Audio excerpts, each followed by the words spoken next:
Atos 12. Por aquele tempo, o rei Herodes mandou prender alguns da igreja para os maltratar. Mandou matar à espada Tiago, irmão de João. Vendo que isto agradava os judeus, prosseguiu, mandando prender também Pedro. E eram os dias dos pães sem fermento. Depois de prendê-lo, lançou na prisão, entregando-o a 4 escoltas de 4 soldados cada uma, para o guardarem. A intenção de Herodes era apresentá-lo ao povo depois da Páscoa. E assim Pedro estava guardado na prisão, mas havia oração incessante a Deus por parte da igreja a favor dele. Na noite anterior ao dia em que Herodes ia apresentá-lo ao povo, Pedro dormia entre 2 soldados, preso com 2 correntes. Sentinelas, junto à porta, guardava a prisão. Eis, porém, que sobreveio um anjo do Senhor, e uma luz iluminou a prisão. O anjo tocou no lado de Pedro e o despertou, dizendo: levante-se depressa. Então as correntes caíram das mãos dele, e o anjo continuou: coloque o cinto e calça sandálias. E assim ele fez. O anjo lhe disse mais: põe a capa e siga-me. Então, saindo, Pedro o seguia.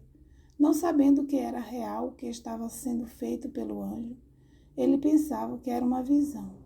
Depois de terem passado a primeira e a segunda sentinela, chegaram ao portão de ferro que dava para a cidade, o qual se abriu automaticamente e, saindo, enveredaram por uma rua e logo adiante o anjo se afastou dele. Então Pedro, caindo em si, disse: agora sei que, de fato, o Senhor enviou o seu anjo e me livrou da mão de Herodes e de toda a expectativa do povo judeu.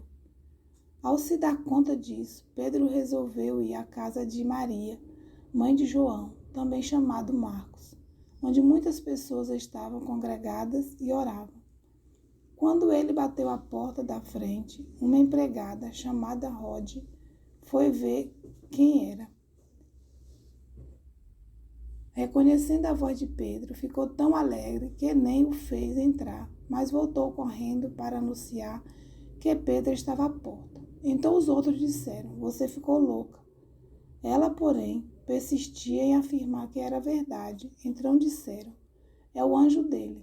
Enquanto isso, Pedro continuava batendo. Quando abriram a porta, viram-no e ficaram admirados. Ele, porém, fazendo-lhe sinal com a mão para que se calassem, contou-lhe como o Senhor o tinha tirado da prisão.